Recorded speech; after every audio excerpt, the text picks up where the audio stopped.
Hey everybody, welcome to this episode of In the Shadow of Big Red Eyes Squatchables. My name is Mike Famla. I'm going to be your host today as always. We're going to dive right into this today because we got a lot of stuff to cover. Today we're going to be going over equipment that we bring out into the field. Now I know this is a very basic beginner's 101 intro to Bigfooting type thing, so we're not going to get into the stuff that we use for the show. However, we are going to get into some basics of what you can bring out in the field to go Bigfooting. So we'll start off with still cameras. I used to bring out a still camera because I'm pretty into photography, but today I just bring out my phone, and that's it's a really quick, easy up camera. It's quick. It's a high quality camera, and it's also a survival tool. I have apps on here that you can survive with, get GPS locations in case you need it, in case you get lost, something like that. So it's a multi-use device, and you always should have it with you, whether it's turned on or not. It depends on how far you're hiking and if you have access to a charger. But definitely, it's great to have. You can also bring, like, if you have a DSLR camera or something like that, that's a good option as well. I tend to, since we've been filming the show, I haven't been bringing it just because we have everything captured on video, and not so much if I want to take a picture of a sunset or something like that, I could do just my phone real quick. That brings me to the next thing that we bring out is video cameras. I think everybody should bring out a video camera if they go out and look for Bigfoot. There's a couple different types of video cameras. There's the cameras that we're using now, which I obviously can't show you, but there's also some other types of cameras as well. We have these small little action cameras. They're really cool. Not the best quality. I'm sure you can buy some expensive ones like a GoPro that has very high quality on them. These are not GoPros, they're Vivitar cameras. Their customer service is really good, and they come with a cool case. If you want to, you can chest mount it. I've done that before. I've also mounted one on my back and filmed, just in case if you're hiking, they can cross behind you. The only thing about these guys, I think the GoPros now do, but these guys don't have any night vision, so they're basically useless in the dark, so you have to, you wouldn't be able to take these out on a night hike and get high quality results. So they're more for day hikes and stuff like that. Now we have another type of camera that you can bring out in the night, and you only can bring out in the night, depending on what kind you get, is a night vision camcorder. This is a night vision binocular. It's a Pulsar. It's a recording module, so it's a recording unit, so it does have a record on it. I don't use this anymore because we have upgraded, and I'll tell you about that in a second. However, it's a really good option it's a little cheaper option than a thermal imaging camera, but it does have some cool little things that you can do. Like I said, it does record, so it's very important that if you're going to buy something like this, for me personally, I wouldn't be able to, I wouldn't want something that doesn't record, because that would be when I got the best evidence. A couple things about the night vision cameras is the way that they operate is they work on ambient light. So if you don't have any light, if it's a very dark night out, then you won't get a high quality picture. So that's something to keep in mind. They're not the best. Like I said, there are better options like a thermal imaging camera for Bigfooting out there, but these are a little bit cheaper, and they're not bad. I'm not saying anything bad about them. The other thing, do your research when you buy one of these or are looking to buy one of these.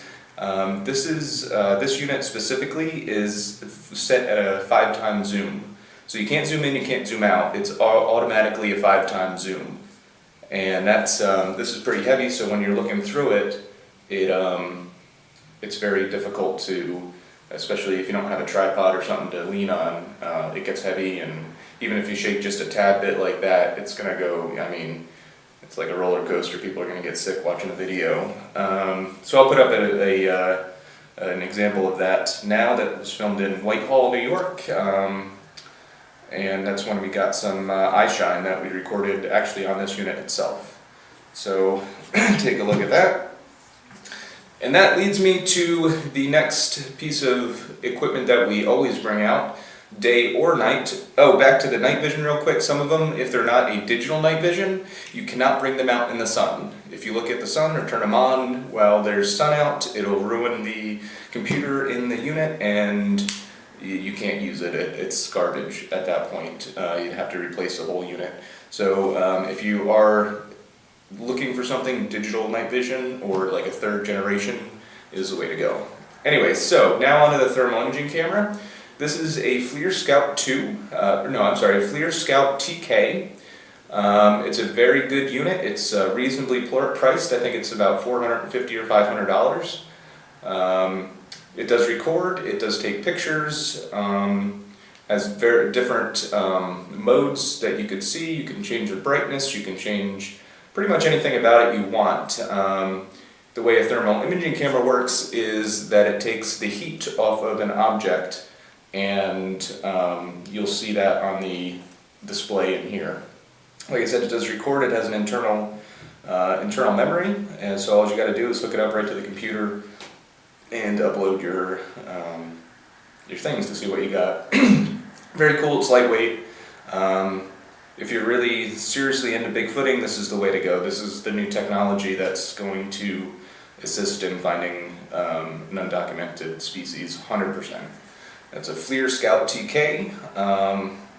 I'll throw up some images now. So, I get the question a lot, what do you do when, let me go into this real quick too. This is something that we put on our night vision camera. Not the digital night vision, but the one, that guy. We put this on here. It's a infrared lights. So basically the main camera that we use has an infrared light on it. It does do night vision, which a lot of cameras don't do. So it's a very nice camera that you were able to have that, and that's the only reason why we were able to film. But if you notice in the third season, we have a little bit better night vision, and it's filmed with the same camera, but we use these guys. And they are just infrared lights that help the camera be able to see better in the dark, is basically what it comes down to. They're pretty cheap. It looks kind of funky when you're holding the camera. It adds a little bit of weight to it, but it's definitely worth it.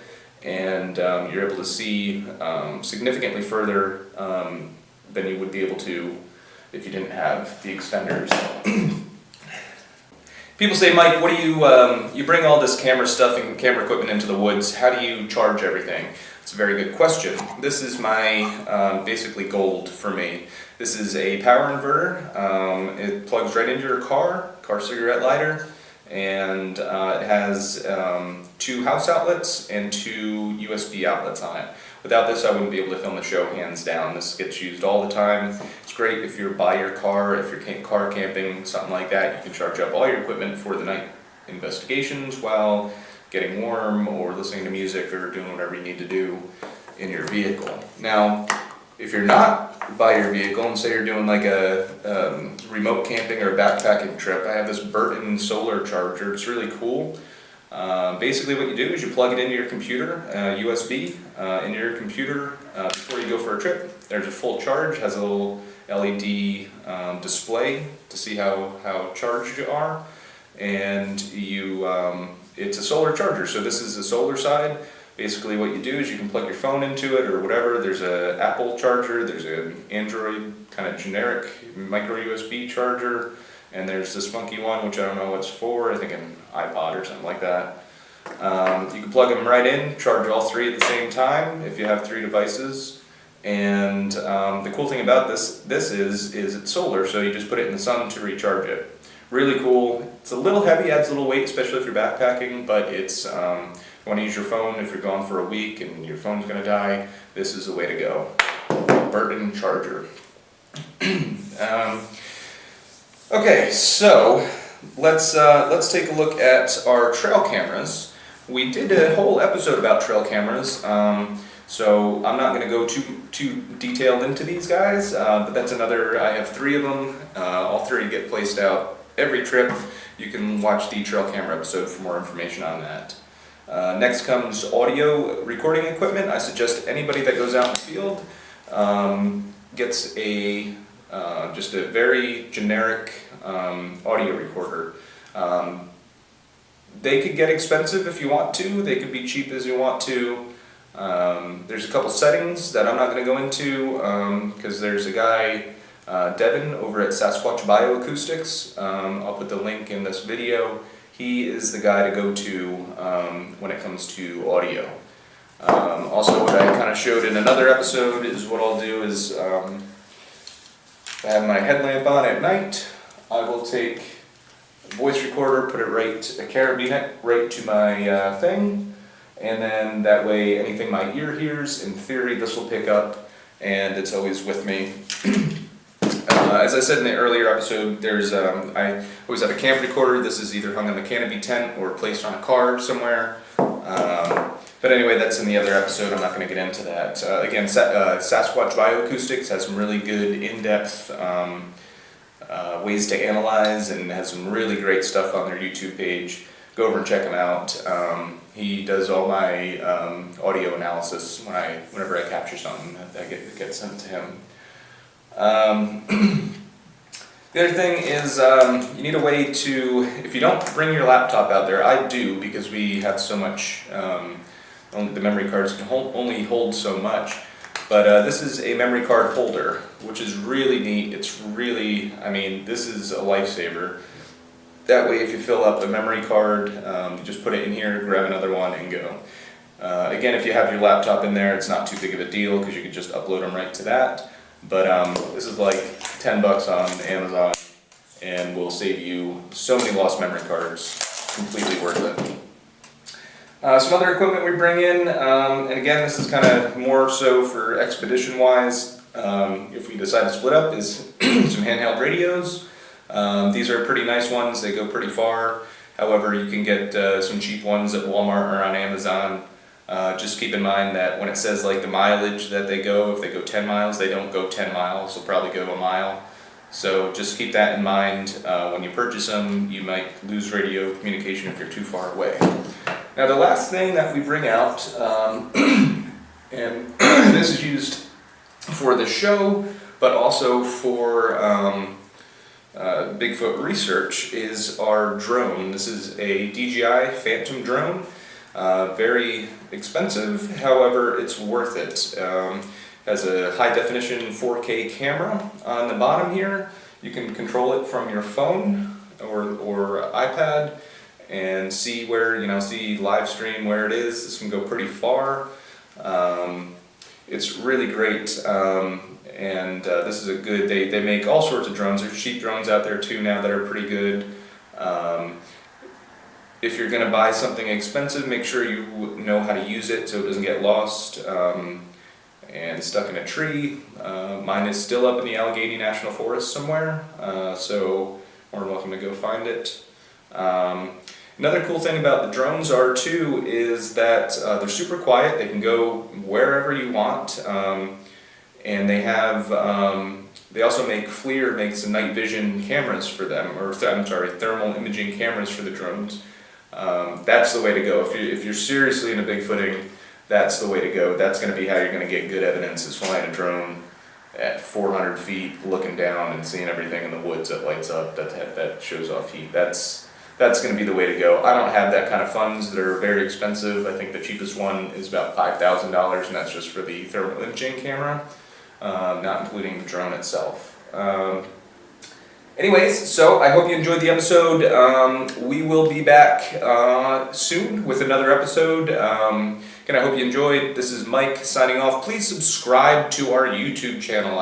Please go ahead and share this video with anybody that's looking to get into Bigfoot equipment or Bigfooting and see what we bring out in the woods. Oh, another thing that I didn't say, microphones. These are great to have too. They really pick up the sound.